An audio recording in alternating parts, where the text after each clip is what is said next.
Ji sir. Financial capital maintenance also refer to as 3 पढ़े।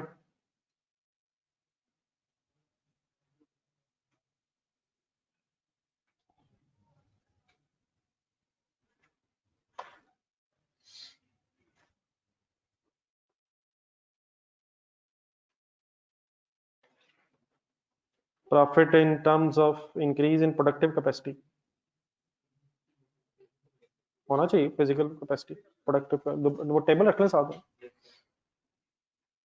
Page number 40 पे। ऐसे ही है ना मेरा ख्याल प्रोडक्टिव कैपेसिटी पहले 9 पे है। 9 ढूंढने से हाँ जी थोड़ा बहुत पहले ये एक बार एक काम करना फिर दूसरा जरा देंगे वो वाला।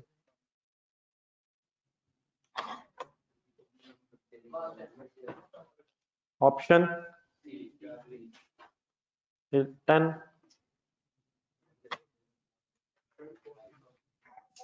ये याद करके उठिएगा सही तरह। ठीक है जी। Physical capital maintenance also refer to as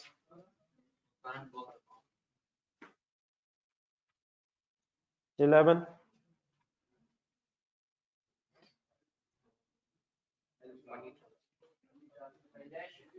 option 12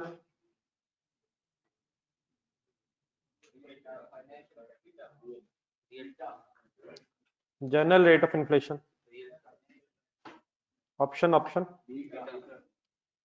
13 option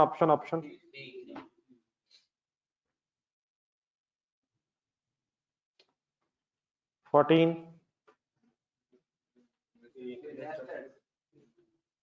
साथ साथ देखते भी अंदर याद हो रहा था उधर भी देखते रहे इधर भी।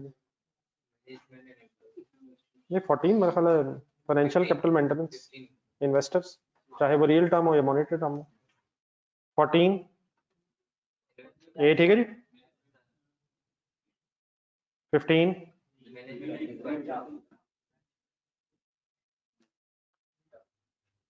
16 की वर्किंग करें।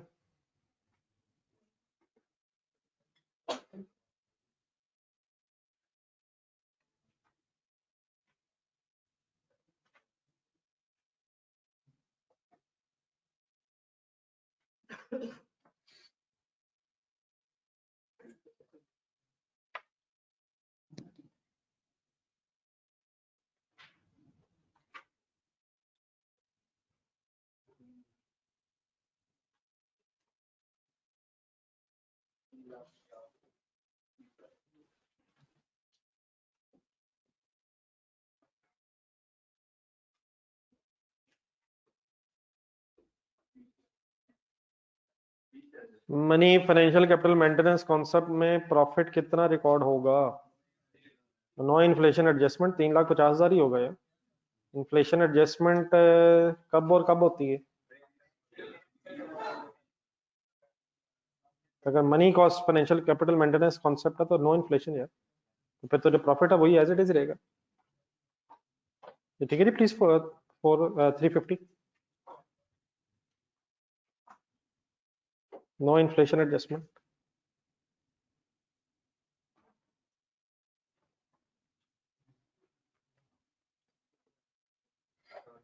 सेवनटीन करें।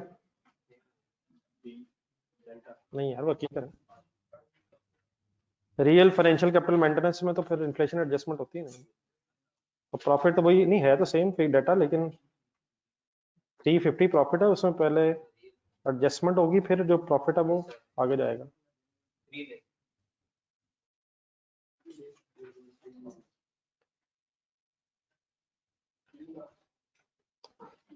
किस रेट पे होती है और किस पे होती है। हाँ जी ओपनिंग कैपिटल पे होती है और जनरल रेट से होती है अगर रियल फाइनेंशियल कैपिटल मेंटेनेंस है। 5%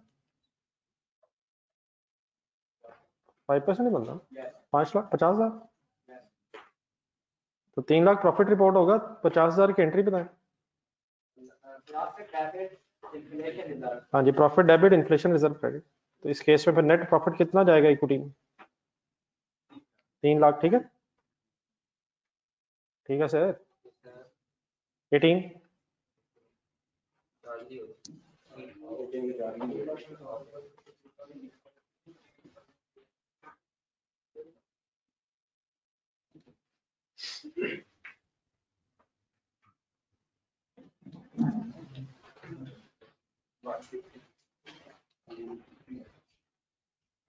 वर्किंग लिखना थोड़ी सी।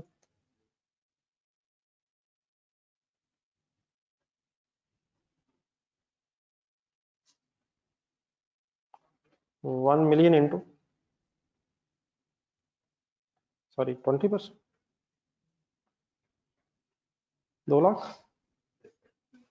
तो नेट प्रॉफिट एंट्री यहाँ भी वही है, लेकिन बस बाकी नेट प्रॉफिट है वो फिर इक्विटी में जाएगा 1.5 लाख। नेट प्रॉफिट पर 150 रह जाएगा। ठीक है जी, सी।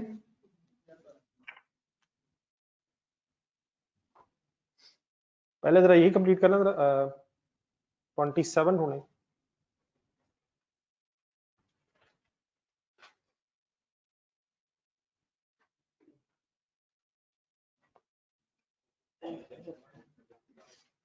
रिपीट हो रहा है, एक बार दोबारा देखना। प्रोडक्टिव कैपेसिटी 26 देखें।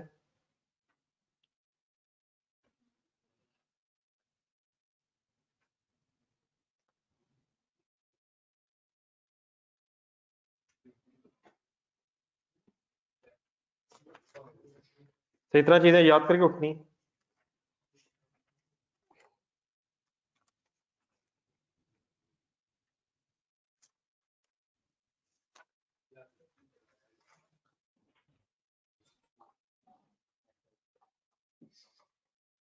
$5,50,000 फिजिकल कैपिटल मेंटेनेंस में specific rate based on equity 15 lakh into 15% is equal to 2 lakh.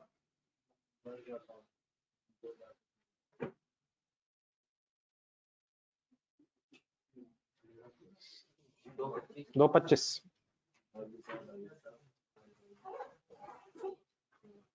तो प्रॉफिट रिपोर्ट होगा 3,25,000। ए ठीक है। चलो दोबारा बुक खोलें, पेज 45 के एंड पे एक एग्जांपल है, पहले वो रिवाइज करें। पॉइंट 45। आप पहले चीजें रिवाइज करें देन अप्लाई करें।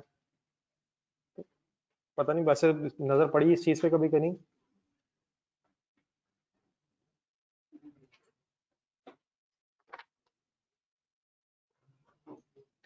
हिस्टोरिकल कॉस्ट, करंट कॉस्ट, ये वर्किंग रिवाइज करें।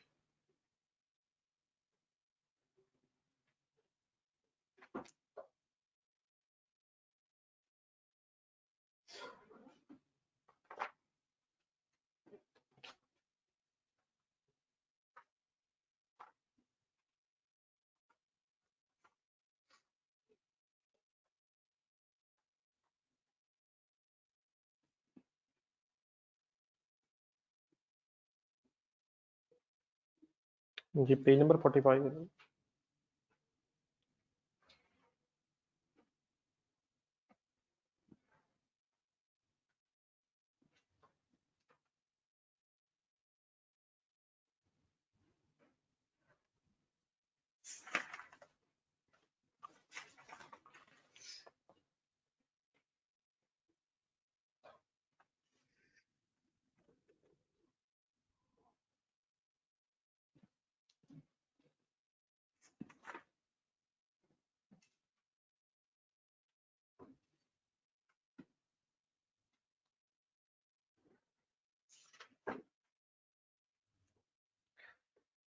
हिस्टोरिकल कॉस्ट में क्या करते हैं सर?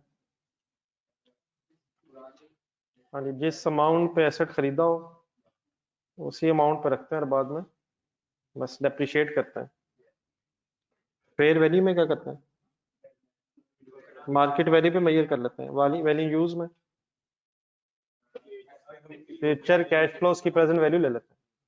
करंट कॉस्ट में नए एसेट की कॉस्ट निकालते हैं और फिर जितना अर्सा आपका एसेट पुराना हो गया हो उतना ऐसे पर डेप्रिशिएट कर लेते हैं। ठीक है, अब 19 और 20 करें जरा।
जी शेत सिंपल है यार, पहला वाला 5 लाख का खरीदा है, 2 साल गुजर गए तो क्यूमुलेटेड एप्रिसिएशन।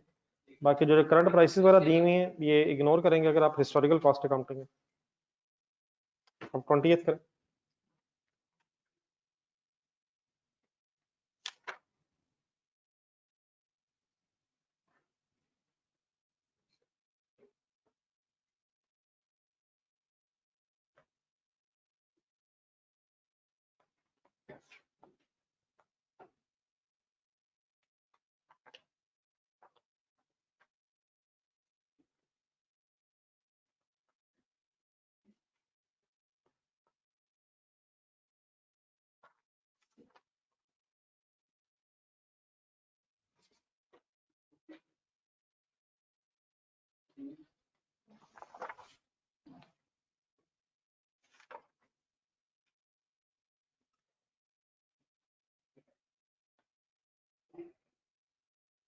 जी सही है, 6 लाख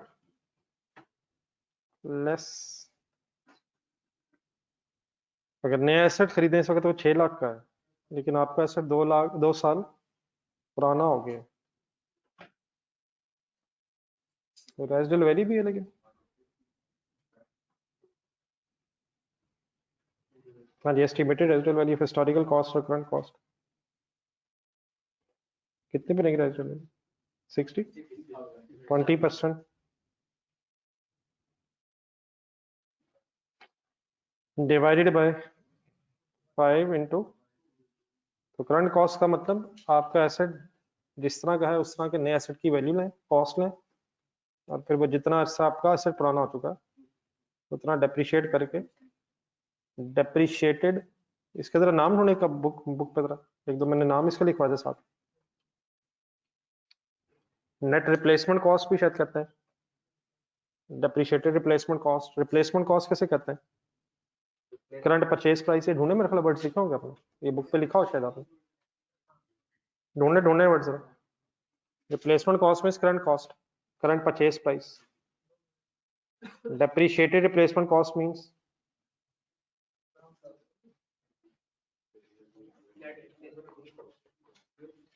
मतलब डेप्रिसिएशन लेस होगी ना उसमें से। जी ऑप्शन सी ठीक है।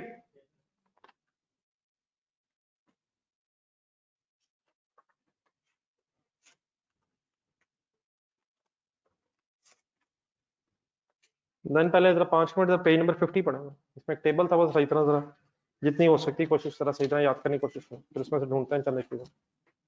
5 मिनट्स प्लीज, सीरियस।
तो याद करने की कोशिश करें, 5 मिनट, 5 मिनट और लगा।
जी नंबर 1 ढूंढे जी, कहाँ है?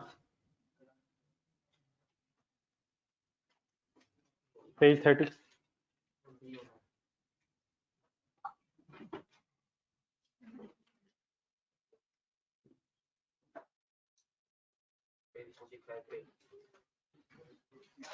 थ्योरेटिकल जो पेजेस है ना, खास तौर पे आप काइंडली उनको भी टाइम दें। बाकी ठीक है, मुझे उम्मीद है कि आपने क्वेश्चंस वगैरह कर लिए होंगे,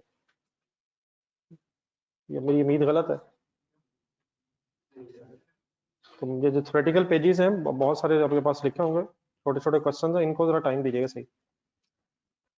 जी नंबर 1 सही तरह ढूंढ के।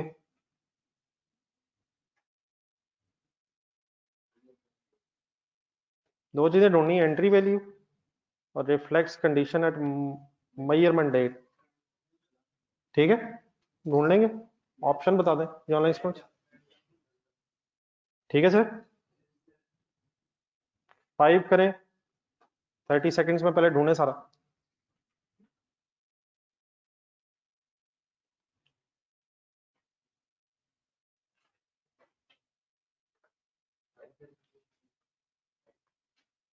फाइव पहले करें।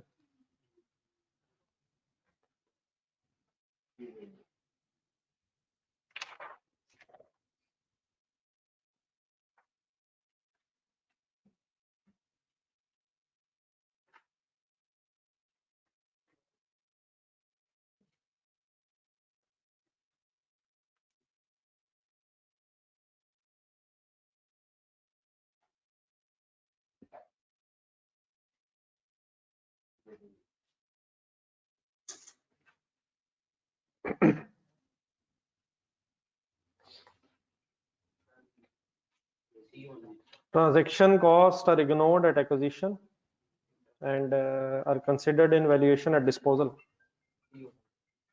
ढूंढे जी,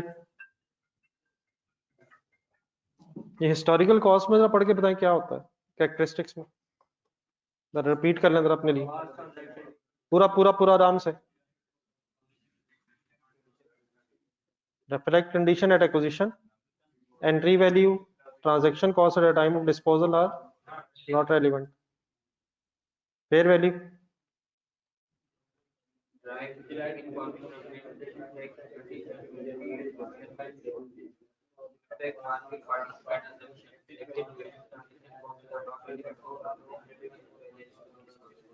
पढ़ ले आगे.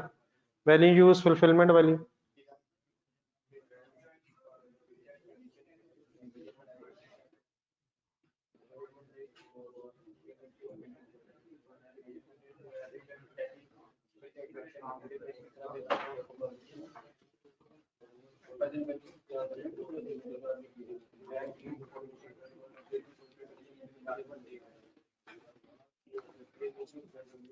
जी 5 की ऑप्शन सी ठीक है.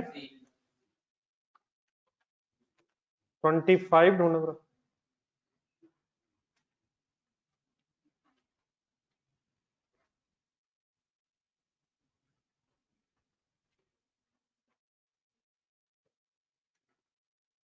जरा ट्राई करें जरा 25.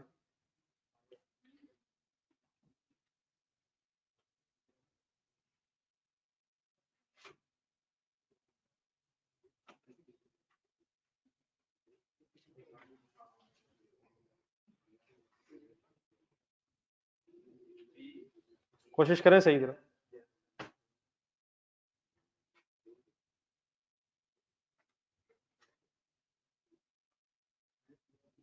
सारी नहीं है वैसे, लेकिन आपसे पूछ रहा है फॉर एसेट्स, तो जो ये जो वैल्यू यूज और फुलफिलमेंट वैल्यू लिखा हुआ ना थर्ड, वैल्यू एसेट्स के लिए वैल्यू यूज वर्ड है और लाइबिलिटीज के लिए है कि एसेट को इस्तेमाल करके क्या मिलेगा, ये वैल्यू यूज है, और लाइबिलिटी को सेटल करके कितने पैसे जाएंगे ये फुलफिलमेंट वैल्यू. तो फुलफिलमेंट वैल्यू जो वर्ड है वो एसेट्स के लिए नहीं, ठीक है, वो एसेट्स के लिए नहीं है, वो लाइबिलिटीज के लिए. वैल्यू यूज वर्ड जो एसेट्स के लिए है और फुलफिलमेंट वैल्यू वर्ड एसेट्स के लिए नहीं, वो लाइबिलिटीज के लिए. तो हमें वो कौन से ढूंढने को कह रहा है, measurement which is not a measurement basis. तो आप बताएं जी, हमने ढूंढनी एसेट्स के लिए मेजरमेंट बेसिस कौन सी नहीं है. वैल्यू यूज है, current cost, fair value, fulfilment value जो है लाइबिलिटीज के लिए मेजरमेंट. अच्छा अगर ये सेंटेंस इस तरह which is not a measurement value, sorry measurement base for liabilities. नहीं नहीं नहीं नहीं, not a measurement basis for liabilities. फिर वैल्यू यूज टिक लगाएंगे आप, फिर fulfilment value, current cost, fair value liabilities के लिए वर्ड हैं ये, लेकिन फिर लाइबिलिटीज के लिए वैल्यू यूज वर्ड नहीं हो. तो वैल्यू यूज जो यहाँ वर्ड है ये एसेट्स को कवर कर रहा है और फुलफिलमेंट वैल्यू जो वर्ड है वो लाइबिलिटीज को कवर कर रहा है. बाकी तो कॉमन है दोनों, बाकी तो तीनों के लिए कॉमन है. करंट कॉस्ट, हिस्टोरिकल कॉस्ट और फेयर वैल्यू ये एसेट्स के लिए भी वर्ड है और लाइबिलिटीज के लिए भी है, लेकिन value use word is only for assets और फुलफिलमेंट वैल्यू फॉर लाइबिलिटीज. तो यह क्वेश्चन था not a measurement basis for asset, ठीक है. तो किस वैल्यू पे लाइबिलिटी ने सेटल होना है, मींस फुलफिल होना है, वो फिर लाइबिलिटी के लिए है, ठीक है. देन जरा आप पढ़े पेज 42, कम से कम जितना हाईलाइटेड है उतना तो देखें ना. पेज 42.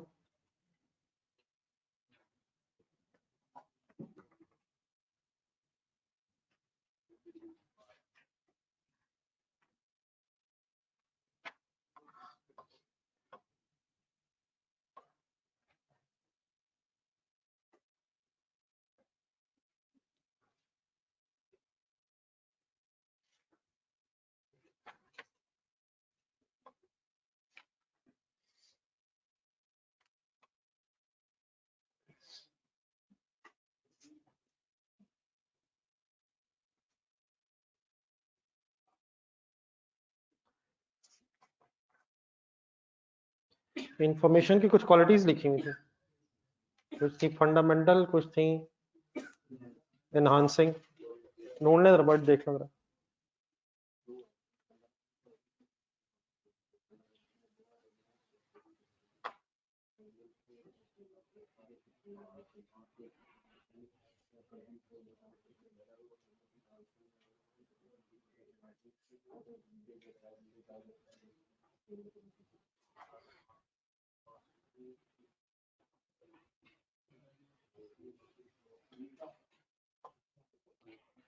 जी 23 और 24 करा।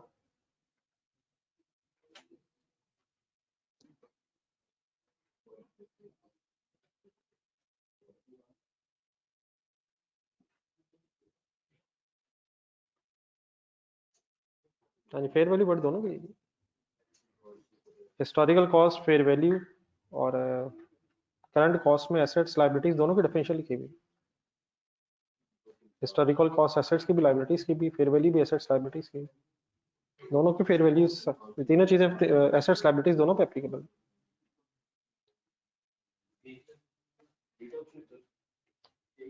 नहीं बी तो मेरा हाल नहीं। 23 का, 23 में क्वालिटेटिव कैरेक्टरिस्टिक्स है, कौन सी है? 1 एंड 5 में 3 23 कह रहा हूँ। 23 में कौन कौन सी है sir? Relevance and faithful representation, तो इसका तो हो जाएगा डी।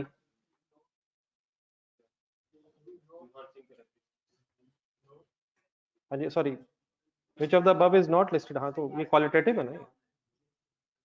सर जी 5 क्वालिटेटिव बताई हुई है और आपने ये बताना है कि कौन सी इनहांसिंग नहीं है। तो मेरे ख्याल क्वालिटेटिव ही बताना। 1 एंड 5 ठीक है। एनहांसिंग बतानी है या नॉट एनहांसिंग बतानी है? तो उसने मेरे ख्याल ऊपर कर तीनों को इकट्ठा कर दिया, दोनों को इकट्ठा कर दिया। क्वालिटेटिव करेक्टरिस्टिक्स ढूंढने जरा। क्वालिटेटिव करेक्टरिस्टिक्स ये 5 ही है शायद, लेकिन इनमें से कौन सी दो क्वालिटेटिव, सॉरी फंडामेंटल है और कौन सी इनहांसिंग है? ये देख लेना, सही लिंक कर लो जरा।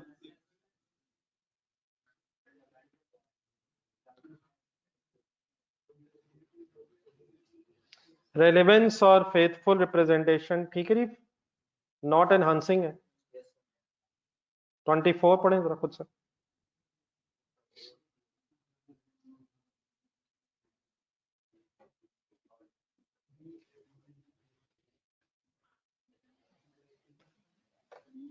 अब ढूंढिए नॉट फंडामेंटल।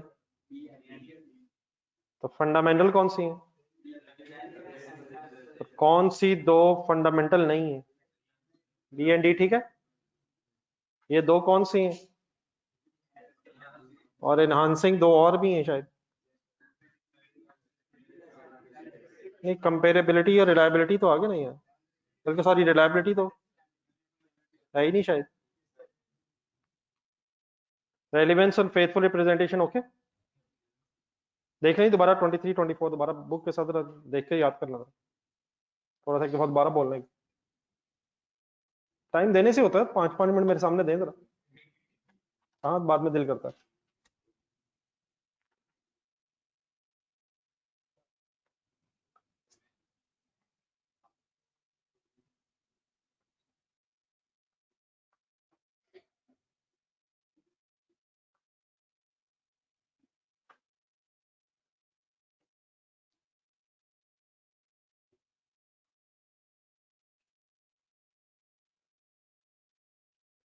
ठीक है जी 23 24।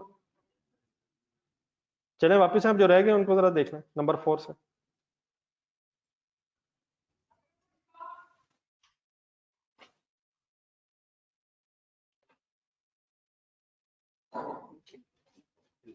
ट्राई करें जरा।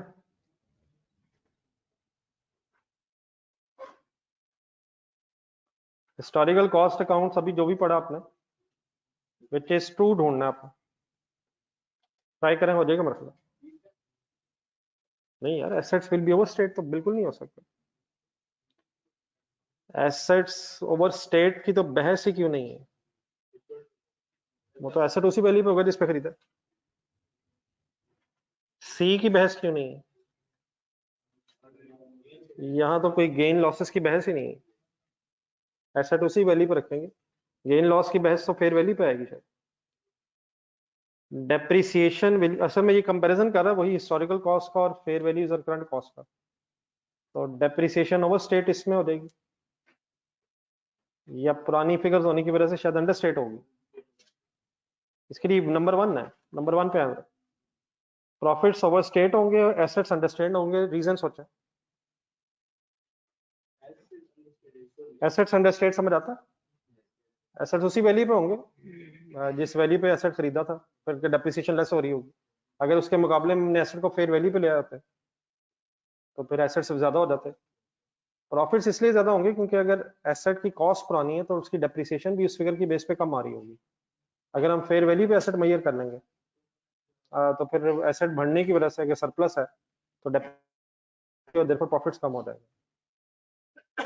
ठीक है, तो बी बताएं क्यों नहीं हो सकता, एसेट्स तो अंडर स्टेट ही हो रहे होंगे।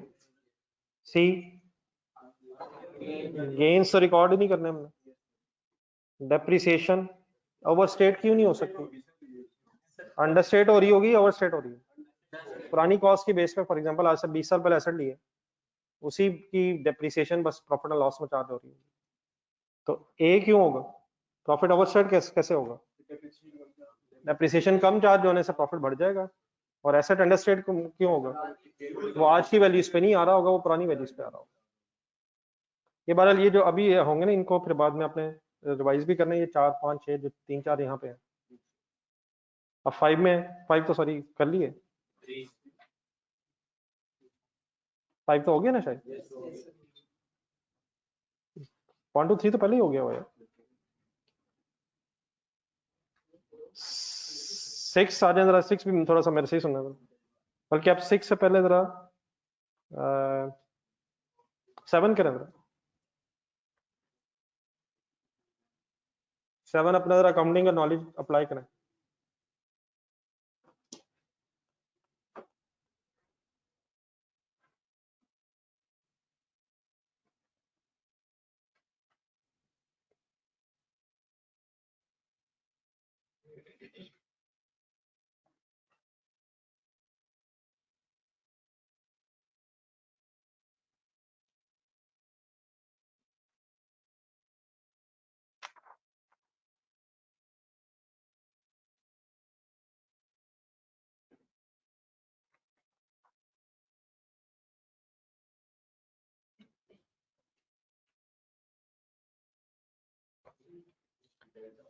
ए में क्या मसला,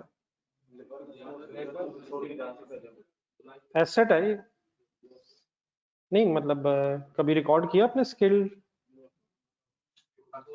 एम्प्लॉइज कंट्रोल में नहीं होते, एसेट कंट्रोल में होना चाहिए, एम्प्लॉइज छोड़ के जा सकते हैं। बी में मसला, हाँ जी, ये कॉन्ट्रैक्ट है, कॉन्ट्रैक्ट को एसेट नहीं रिकॉर्ड करेंगे, अगर कॉन्ट्रैक्ट पूरा कर लेंगे और पैसे नहीं मिले तो फिर रिसीवेबल रिकॉर्ड करेंगे। सी, जो गवर्नमेंट ग्रांट है ये एसेट है,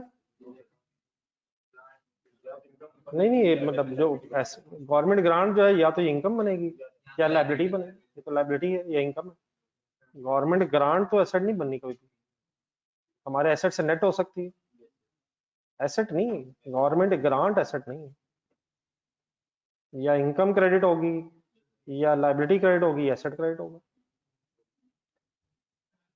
D, receivable from a customer, आगे जो थोड़ा सा लिखा है ये मैं थोड़ा सा एक्सप्लेन करता हूँ।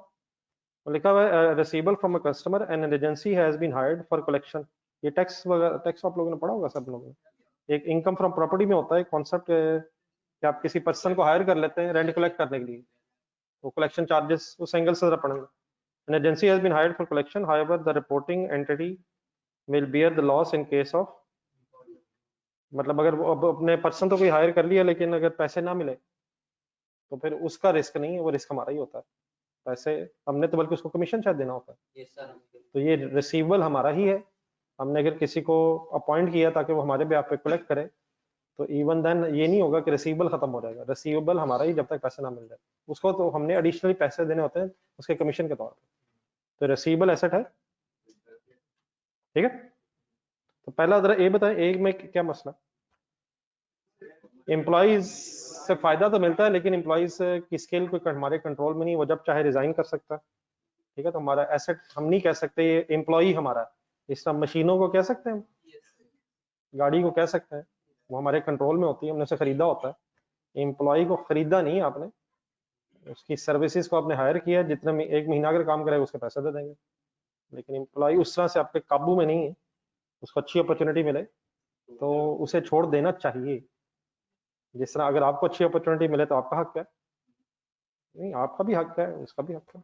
तो इंसान असूलन किसी कंट्रोल में नहीं होना चाहिए, ना ही है। बी, कॉन्ट्रैक्ट अगर मिला प्रॉफिटेबल कॉन्ट्रैक्ट, तो वो एज इट इज एसेट नहीं है जब तक आप उसके अगेंस्ट काम नहीं करेंगे। और गवर्नमेंट ग्रांट बता दें या क्या है, या क्या है, या क्या है। ठीक है जी, डी। लेकिन ये बहरहाल ये 3 मैं अभी बता देता हूँ, ये दोबारा आपको थोड़े से याद करने चाहिए। 8 जरा ट्राई कर।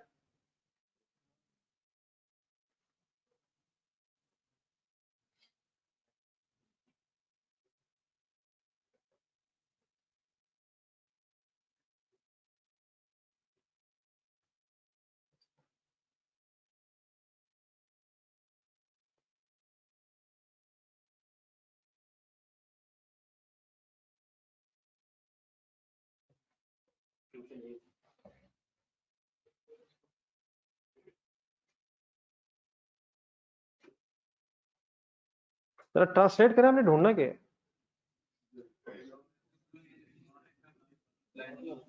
हिस्टोरिकल कॉस्ट पे जो क्रिटिसिज्म अप्लाई नहीं होती वो आपने ढूंढना है।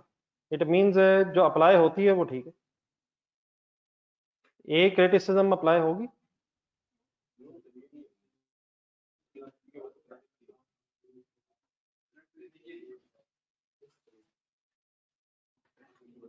सी,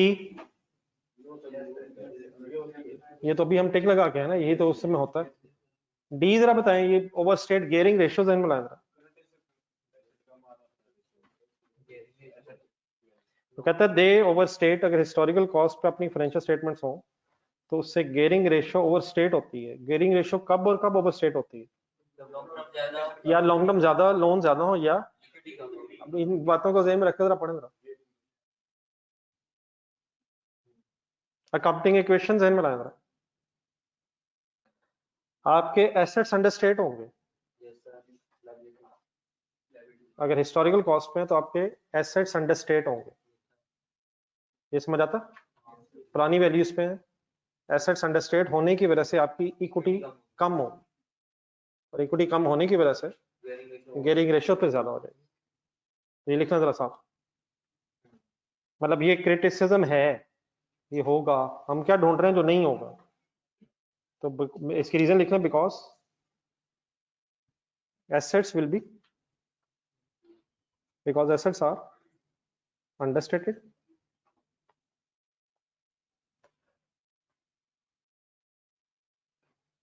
and therefore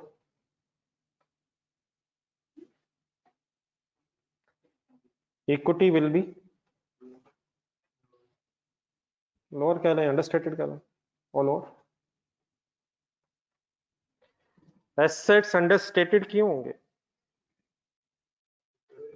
पुरानी वैल्यूज पे आ रहे होंगे, उसकी वजह से। पुरानी आज से 20 साल पहले इन्फ्लेशन के इफेक्ट्स नहीं होंगे, तो पुरानी फिगर्स पे आने की वजह से एसेट्स हमारी बुक्स में कम होंगे। अगर हम फेयर वैल्यू पे ले लेते फिर तो, अगर प्राइसेस बढ़ रही हैं तो फिर ज्यादा वैल्यू पे आ रहे होते, फिर इक्विटी ने बढ़ जाना था, गियरिंग कम हो जानी थी, सॉरी गियरिंग ज्यादा हो जानी थी।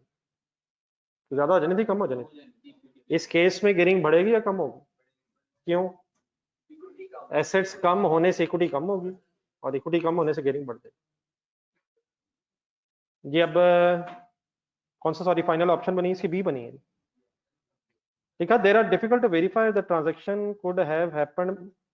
ये इसलिए नहीं है क्योंकि ये तो बल्कि शायद सबसे आसान होता है वेरीफाई करना। एसेट जिस प्राइस पे आपने खरीदा उसकी हमेशा एक इनवाइस मिलती है। अगर कोई चीज आप मार्केट से जाके खरीदते हैं उसका एक पेज मिलता है, तो जस्ट अगर वो पेज संभाल के रख लें तो ये तो कंफर्म हो जाएगा कि कितने का ये एसेट है। तो ये ढूंढना कि एसेट कितने का है इतना मुश्किल काम नहीं है। वैसे भी लॉ में रिक्वायर्ड है कि आपने अपना अकाउंटिंग के जो रिकॉर्ड्स हैं, शायद अपनी कंपनी लॉ में पढ़े भी हो, नहीं वो टैक्स में शायद है, कंपनी लॉ में शायद ज्यादा टाइम है, 10 मेरा ख्याल वो टैक्स में है शायद। तो अपने पुराने रिकॉर्ड्स अपने संभाल के रखने होते हैं। तो ये फेयर वैल्यूज वगैरह जो है उन्हें वेरीफाई करना जरा डिफिकल्ट होता है, क्योंकि मार्केट वैल्यूज में जब तक आप चीजें बेचते नहीं उस वक्त तक एग्जैक्ट मार्केट वैल्यू नहीं पता चलती। लेकिन अगर आप कहीं जाके चीज खरीदने लगे और आपसे उससे पेज पकड़ लें, इनवाइस अभी है इत्तेफाक, तो वो इनवाइस पे लिखा होता है कि ये कितने का है। तो इस पे बाकी क्रिटिसिज्म अपनी जगह है, लेकिन इस पे ये क्रिटिसिज्म नहीं है। जरा दोबारा पढ़े सेंटेंस। ये डिफिकल्ट वेरीफाई नहीं, ये आउटडेट प्राइसेस जरूर है, लेकिन अगर एज एन ऑडिटर आप जाके ये पूछना चाहिए कितने का एसेट आया है, तो आपके सामने इनवाइस आराम से आ सकती है। ठीक है, डेफिनेटली ढूंढती तो पड़ती है चीजें, लेकिन इन्हें डिफिकल्ट नहीं है वेरीफाई करना। लेकिन ये वैल्यू यूज वगैरह की अगर वर्किंग आप जेन में लाएं, वो तो फ्यूचर कैश फ्लोज हैं, अगले साल ये अंदाजा क्यों लगाया, वो क्यों लगाया, डिस्काउंट रेट ये क्यों लिया, उसमें तो बहुत अनसर्टेनिटीज होती हैं। ऐसा उसके लिए डॉक्यूमेंटेड एविडेंस नहीं होते। ठीक है, तो बहरहाल लेकिन ये कुछ चीजें ऐसी हैं जो पे जरा दोबारा नजर पड़ जाए तो अच्छा है। अब आने 6 पे। पहला ऑप्शन इसी हिस्टोरिकल कॉस्ट पे हमारे फिक्स एसेट तो हिस्टोरिकल कॉस्ट पे होंगे, लेकिन ये जो इन्वेंट्रीज वगैरह होती हैं वो फिर लोअर ऑफ कॉस्ट एनआरवी पे आ जाती हैं, तो ये फिगर मिक्स हो जाती हैं। हमारे कुछ एसेट्स होंगे हिस्टोरिकल कॉस्ट पे, ये IS2 लगा होगा लोअर ऑफ कॉस्ट एनआरवी वाला, वो फिर इन्वेंट्रीज पे। रिसीवेबल्स होंगे वो करंट आ रहे होंगे, तो ये कुछ पुरानी चीजें होंगी, वो तो प्रॉपर्टी प्लांट इक्विपमेंट की बहस हो रही है ना। लेकिन अगर सारे एसेट्स को देखा जाए तो कुछ एसेट्स हिस्टोरिकल कॉस्ट पे हैं, कुछ करंट वैल्यूज पे हैं, नीचे हैं तो रिसीवेबल्स वगैरह वो ईयर एंड की फिगर्स पे होते हैं, तो ये मिक्स हो जाएंगे फिगर्स। जी 6, which of the following is not a purpose of, ये जरा पेज नंबर 40 पे जाए जरा। इस हमने इस चैप्टर में पढ़ा, एक कॉन्सेप्चुअल फ्रेमवर्क है अकाउंटिंग में बना हुआ, और फिर एक स्टैंडर्ड्स भी हैं। तो इनमें जरा ABCD सामने रख के जरा लिस्ट पढ़े जरा 40 नंबर पेज पे एंड पे जरा।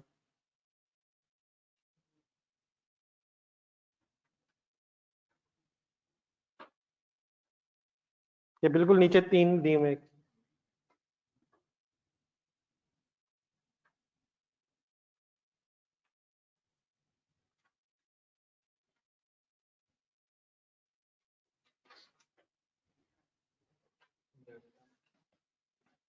हाँ जी, वो मैं एक मिनट जरा एक पहले पहले 1 मिनट लगा लें जरा।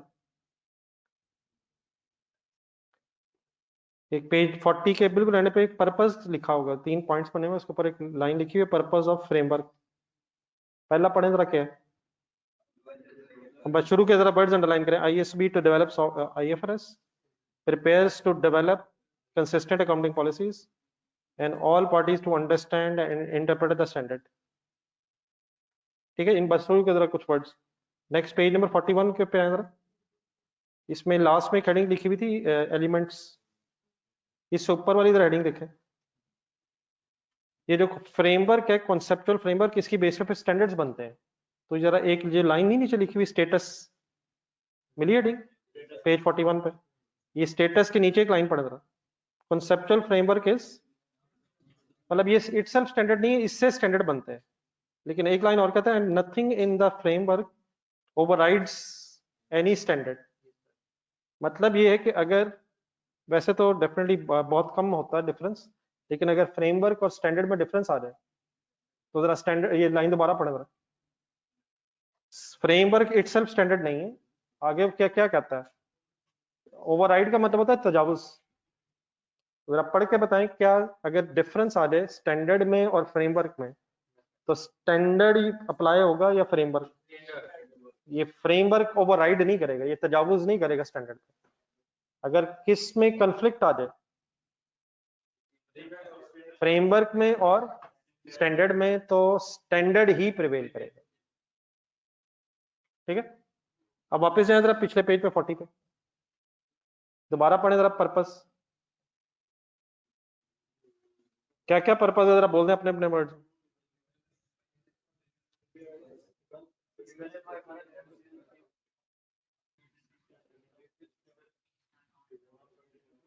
तो अब जरा ढूंढे जरा नंबर 6 में, नॉट अ पर्पस ढूंढना है अपना।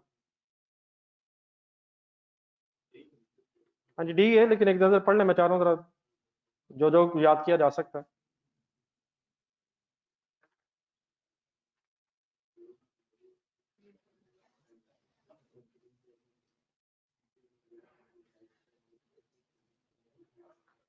ये डी लाइन का मतलब, पहली लाइन का मतलब बताइए। To assist board in preparation, ये है। To assist auditor in forming opinion, ये भी वैसे यहाँ लिखा हुआ नहीं लेकिन ये है। फिर कहता है to assist in determine the treatment of items not covered by an existing IFRS. इसमें जो डी है ना, इसको टिक लगाएं, इसका मीनिंग भी बताएं। To be authoritative where a specific IFRS standard conflict with the, अगर वो कहता है कन्फ्लिक्ट आ रहा होगा तो कॉन्सेप्चुअल अथॉरिटेटिव होगा। ये स्टेटमेंट ठीक नहीं है। किसकी अथॉरिटी होगी? स्टैंडर्ड की अथॉरिटी होगी अगर कन्फ्लिक्ट होगा, ठीक है। लेकिन ये जो आए ना 4, 5, 6 और 8, 4, 5, 6, 7, 8, इनको खास तौर पर जरा रखना, ये प्योर रट्टा सही बन जाएगा। 5 तो खैर आगे भी आपने देखा। अभी कौन से किए? 4, 6, 7, 8 और 28 था कि आप जरा इंडिविजुअली करें।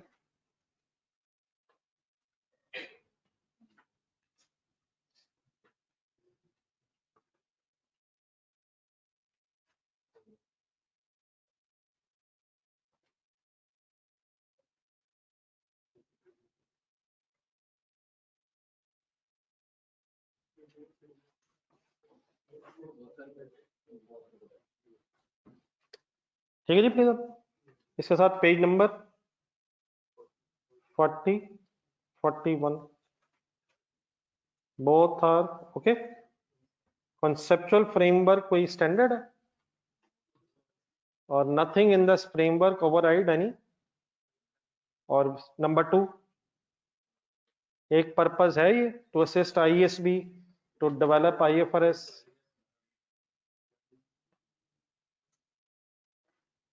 चलो इस तरह करें, एनपीयू स्टार्ट करने से पहले 5 मिनट जरा ये रिवाइज करें सारे एमसीक्यूज। ये हो गया, कोई रहता नहीं क्या इसमें? 21 और 22 करेंगे। हाँ जी, लेकिन दोबारा करो, दोनों रिवाइज ही हो रहे हैं।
ठीक है जी, 348